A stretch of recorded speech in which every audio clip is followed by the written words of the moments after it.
a esquerda democrata está confessando que quer fraude eleitoral.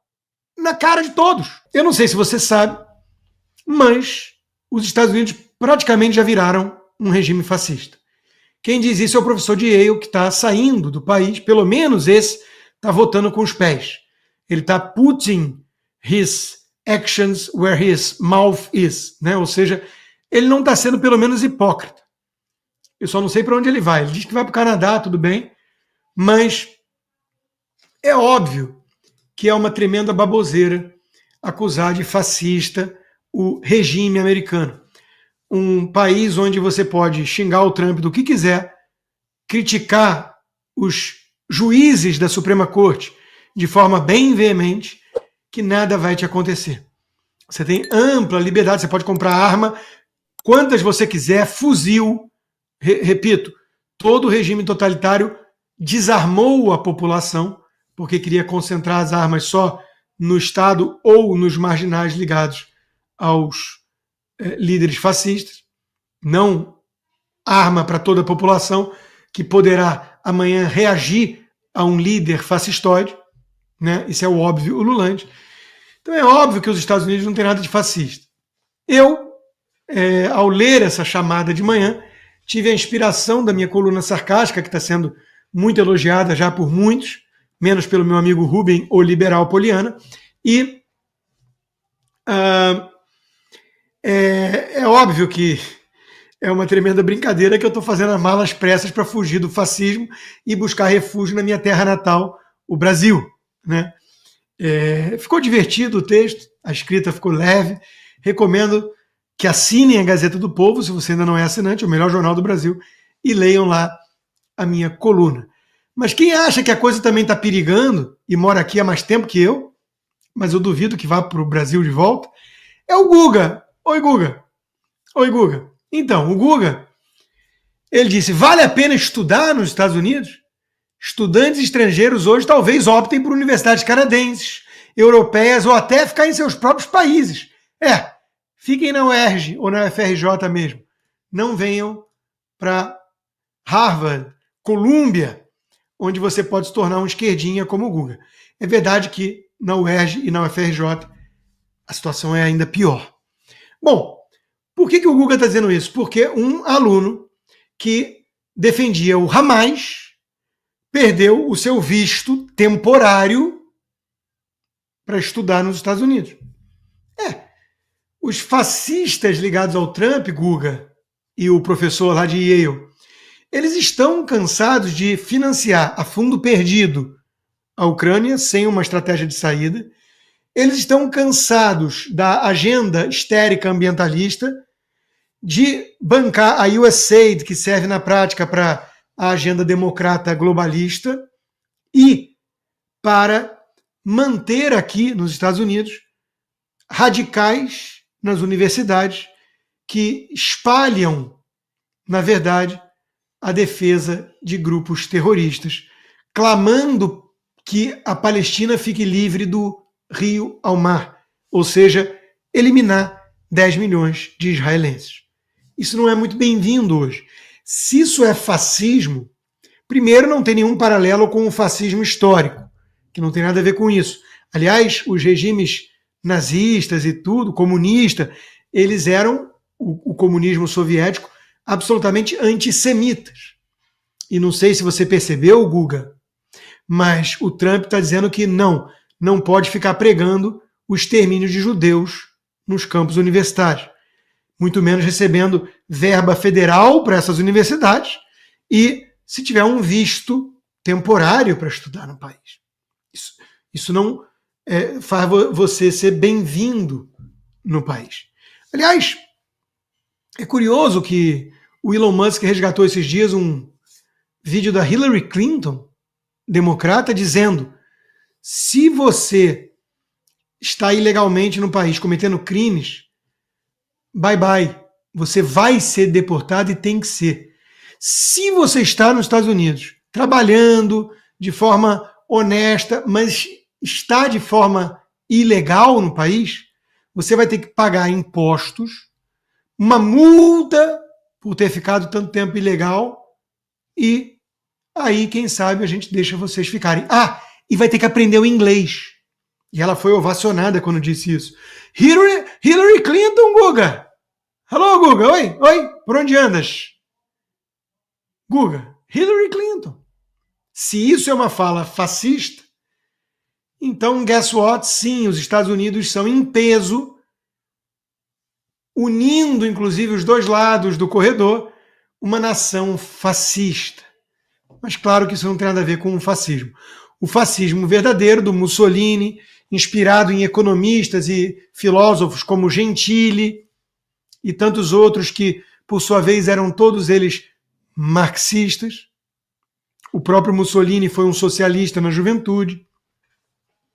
O fascismo tem muito mais a ver com regimes como Rússia, China, ali onde o Estado decide tudo. Aliás, o Trump foi eleito por voto majoritário, por todos os swing states, pelo colégio eleitoral, e, de alguma forma, vocês que se dizem democratas estão dizendo que ele não pode governar com a agenda vencedora, porque vocês querem uma casta de iluminados, os burocratas sem rosto e sem voto, os juízes eleitos com financiamento do Soros, ditando os rumos do país. Isso não tem nada a ver com o império da lei. Isso tem a ver com usurpar o poder do povo.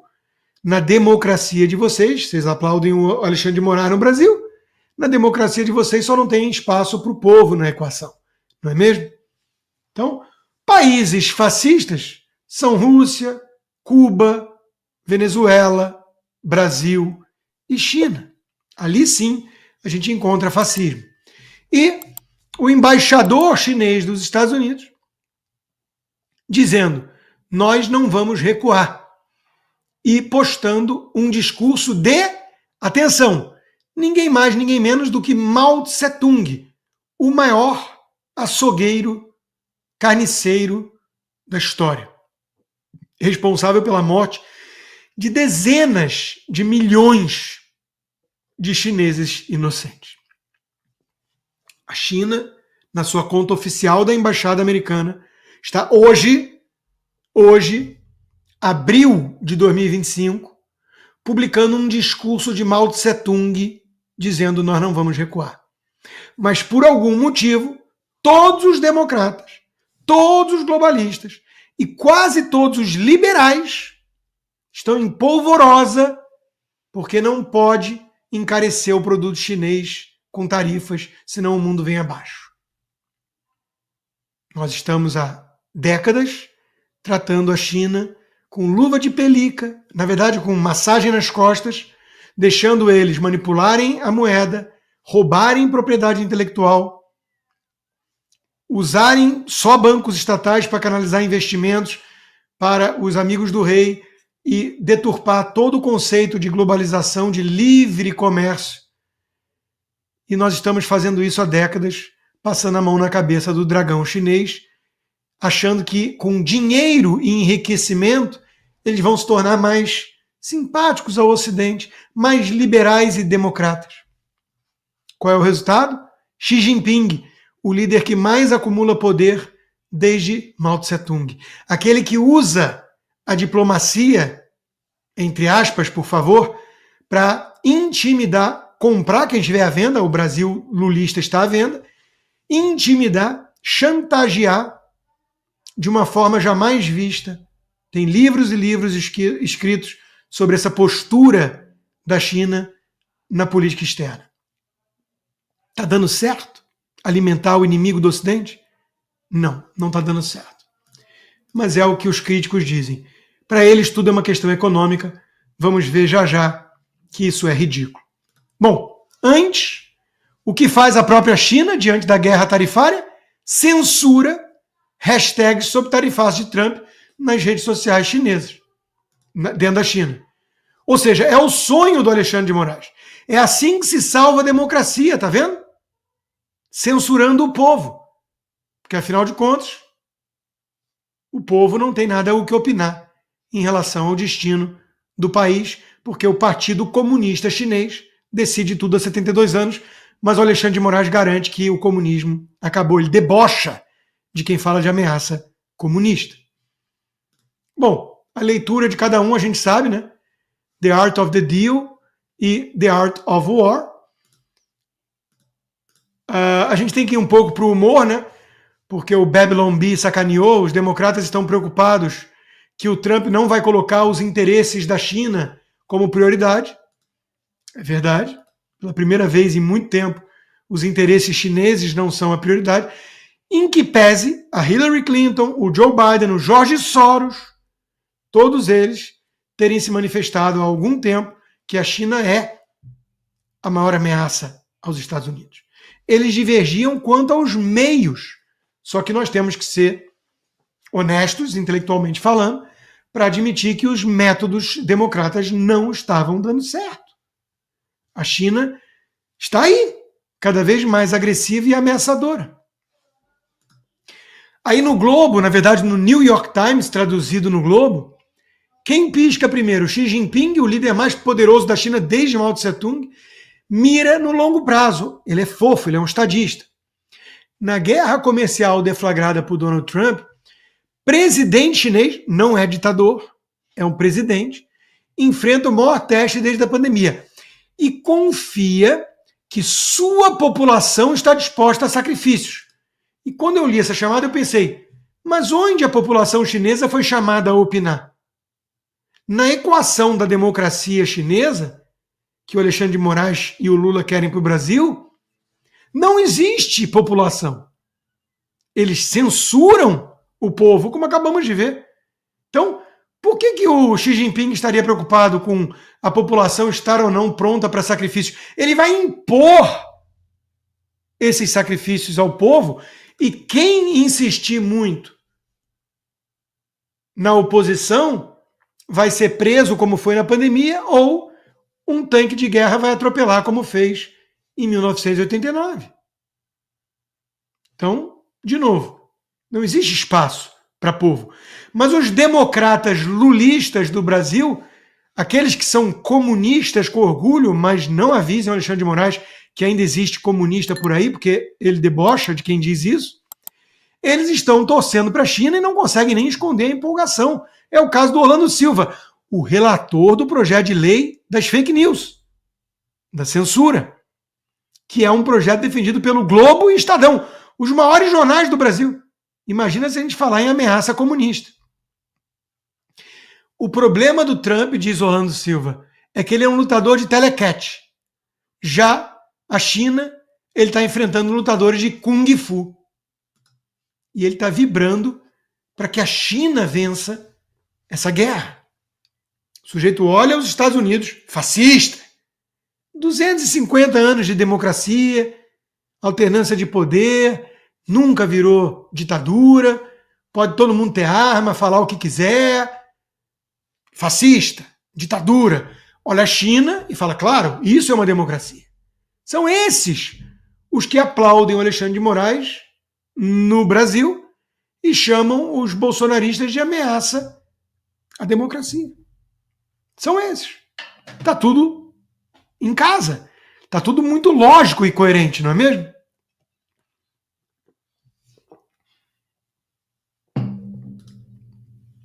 O Xi Jinping está tentando aproximar a China da União Europeia e pedindo para que resistam juntos ao assédio dos Estados Unidos. Só que a estratégia americana do Trump é exatamente isolar a China.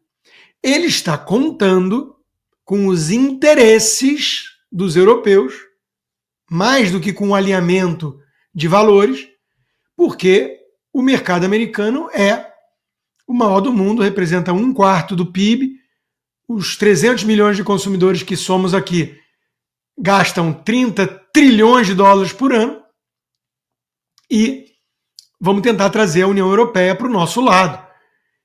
Adoraríamos poder apelar aos valores ocidentais dos europeus, mas a gente sabe que a Europa há algum tempo está decadente nesse sentido, virando uma mistura de globalismo soviético com nação islâmica e província chinesa. É um terço para cada coisa, grosso modo.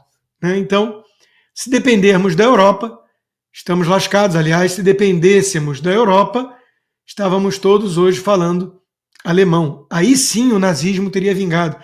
Não se existisse o X na época. Como disse o Alexandre de Moraes, vamos chegar lá. Enquanto isso, o que diz a elite tucana refinada do Brasil? O Estadão. Uma guerra estúpida. Trump sobe para 125% tarifa. É irracional. Ambas as economias estão profundamente imbricadas. Porque eles pensam como pensava o James Carville, o assessor do Clinton, que dizia é a economia estúpida.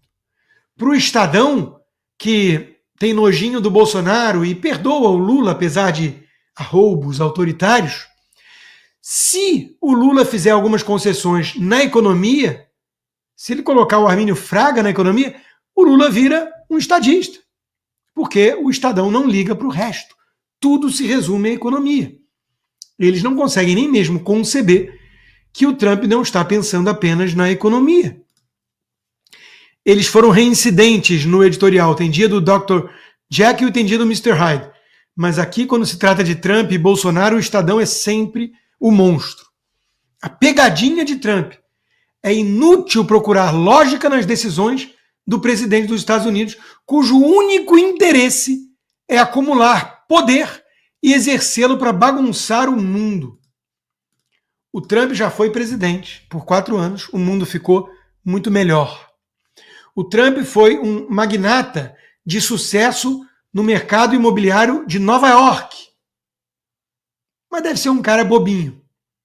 Deve ser um maluco irracional que vem agindo como um mimado de cabelo laranja há décadas. Diz o Estadão que faliu e precisou de 10 empresas se cotizarem para salvá-lo, que não tem mais audiência nem dinheiro. Então o Estadão entende muito melhor os rumos do planeta. O Trump é apenas um arruaceiro inconsequente, que está querendo brincar de poder. É a mesma visão da Vera Magalhães, uma grande especialista em geopolítica, economia, mercado e tudo mais. O estardalhaço é o que gera engajamento, ou seja, Trump e Bolsonaro estão atrás de engajamento. A imprensa cabe resistir com muita coerência, lógica, defesa de princípios e valores de maneira muito científica e imparcial. O Lula é quase um estadista perto do Bolsonaro. Por aqui a comparação entre o esforço de Lula para voltar à crista da onda pelas vias normais e o furdunço que Bolsonaro provoca é comprovação de que a barulheira egóica de líderes populistas deveria se ocupar de outros assuntos. Ou seja, o Lula é quase um estadista, segundo a Vera Magalhães. O Bolsonaro é um bagunceiro infantil e mimado, que botou Tereza Cristina, Ricardo Salles, Paulo Guedes e tanto Tarcísio nos ministérios. Compara com o ministério do Lula. O Lula é um estadista. O Bolsonaro era um arruaceiro, populista atrás de engajamento. Disse a brilhante analista Vera Magalhães. Isso é a nossa imprensa. Isso é a nossa imprensa. Mas fiquem tranquilos que o problema não é só brasileiro nesse aspecto. Se você for se informar pelo New York Times, pela CNN ou pela The Economist, a grande revista liberal britânica, a Economist, você vai pensar igualzinho. A era do caos, diz a capa da Economist, com o Trump com caras e bocas na capa. Quando eu vi essa chamada e essa capa, eu que sou um liberal clássico em economia e entendo os argumentos contra tarifas comerciais, em que pese eu ter plena consciência de que o Trump não está mirando apenas na economia, quando eu vi essa capa eu confesso que eu fiquei aliviado. Porque é óbvio que a estratégia do Trump é ousada, arriscada e gera incerteza nos mercados. É evidente. Então eu tenho o meu lado que está preocupado, falando assim, caramba, isso tem que dar certo, senão ferrou. Quando eu vi a capa da Economist, eu respirei aliviado. Falei, ufa, vai dar certo. Por quê? Porque a Economist não acerta uma. Essa foi a capa da Economist em 2012. Brasil decola. Depois eles tiveram que fazer uma outra capa com o Cristo Redentor surrupiando e andando de forma aleatória. Será que saiu do rumo? Tiveram que fazer uma terceira capa depois, afundando. Ali já era hora de começar a pensar em comprar, porque estava claro já que tinha ido para o ralo, né? Então, a Economist, revista liberal britânica, ela tem uma taxa de acerto impressionante de 0%. Então, você faz o oposto, que você ganha dinheiro. O Gordon, que não é economista, entende muito melhor do que essa gente toda o que está acontecendo. Não é a economia estúpido, coluna dele de hoje na Gazeta do Povo. Em vez de abrir, pacificar ou liberalizar a China, tudo que o triunfalismo economicista americano fez, ou seja, os globalistas tucanos, os liberais progressistas, tudo que eles conseguiram fazer foi transformar o gigante asiático numa potência militar, tecnológica e econômica que ameaça a paz mundial e o próprio Ocidente. Gordon conclui: pela primeira vez, desde os anos 80, a China está sendo formalmente reconhecida pelo governo dos Estados Unidos, não apenas como um concorrente estratégico, mas como uma ameaça existencial. E é isso que a China representa. Quem acha que tudo se resume a comprar na Amazon ou no Walmart um boné Make America Great Again mais baratinho, não entendeu o que a China simboliza para o Ocidente. Então, meus amigos, Trump está fazendo algo que custa, num primeiro momento, aos americanos. Ninguém sabe como vai terminar direito. Espera-se que ele consiga trazer a Europa para esse lado, todo mundo baixar suas tarifas mútuas, ou seja, o Trump não é um mercantilista que quer mais tarifa para todos, ele está retaliando, de certa forma, com alguns critérios dúbios, é verdade, mas ele está retaliando. Quando o Brasil pensa em retaliar, os Estados Unidos eles têm que rir, né, gargalhar. Os Estados Unidos cobram tarifas bem menores do Brasil do que o Brasil dos Estados Unidos. É o contrário. Os Estados Unidos estão retaliando. E no Brasil botaram uma taxinha baixa, 10%. Então é óbvio que não é só a economia. Mas a turma refinada, liberal, democrata, progressista, há muito tempo que eles estão fora de compasso com o que quer o povo. E o povo está no cinturão da ferrugem, não em Wall Street apenas. Eu não compro a narrativa de que dane-se o que acontece com o S&P. Isso é um erro.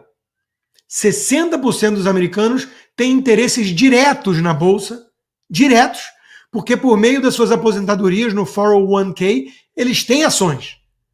Mas mesmo que não tivessem, mercado de capitais bem desenvolvido e robusto é importante para uma nação, para o Main Street. Não existe uma dicotomia que é falsa. Mas o Wall Street, às vezes, é muito curto prazista. E se puder vender a mãe para um lucro, às vezes vende. O Lenin dizia, né, eu vou comprar a corda com os burgueses que eu vou usar para enforcá-los. Então, o Wall Street tem muita gente disposta a vender essa corda para a China hoje. A turma do Trump está dizendo assim, não mais aqui com a gente. E o mandato foi esse. Ele foi eleito. Com essa plataforma, ninguém pode acusá-lo de estelionato eleitoral. O povo votou para isso. E quem governa é o povo, não é Wall Street. Então, tá tudo certo. Mas a esquerda anda tão insana, que passou na Câmara o projeto de lei para exigir prova de identificação para o sujeito ter que provar que é cidadão para votar, porque só cidadão pode votar, porra! Dei uma de Olavo agora. Quase todos os democratas votaram contra. Alguém ainda tem alguma dúvida, a essa altura do campeonato, que a esquerda democrata é a favor de golpe eleitoral? Por que alguém, em sã consciência, ficaria contra você exigir documento provando que é cidadão para votar, já que só cidadão pode votar. É óbvio que eles querem que pessoas que não têm documento regular votem. Ou seja, a esquerda democrata está confessando que quer fraude eleitoral. Na cara de todos. Por sinal, a Tulsi Gabbard, que era democrata até ontem, ninguém pode acusá-la de ser uma fascista, ultraconservadora, extrema-direita. A moça era democrata até ontem. A Tulsi Gabbard está dizendo que as maquininhas eletrônicas de voto são absolutamente vulneráveis às ações dos hackers. Essa pauta é tabu no Brasil, um país livre, onde você pode falar de tudo, criticar o sistema, a democracia, os poderosos, menos o Alexandre de Moraes, o Lula, o Flávio Dino, o Gilmar Mendes, a CBF e as urnas eletrônicas. Essas, obviamente, não pode criticar, porque são sacrossantas. No Brasil, elas são invioláveis. Tiveram uma violação, tem inquérito da Polícia Federal, Bolsonaro denunciou. Tirando isso, elas são invioláveis. Você precisa assistir o melhor canal de notícias do Brasil. O programa que fala de tudo, que deixa você informado sobre tudo o que acontece no Brasil e no mundo. Ao vivo, todos os dias, no YouTube. Clique aqui e se inscreva.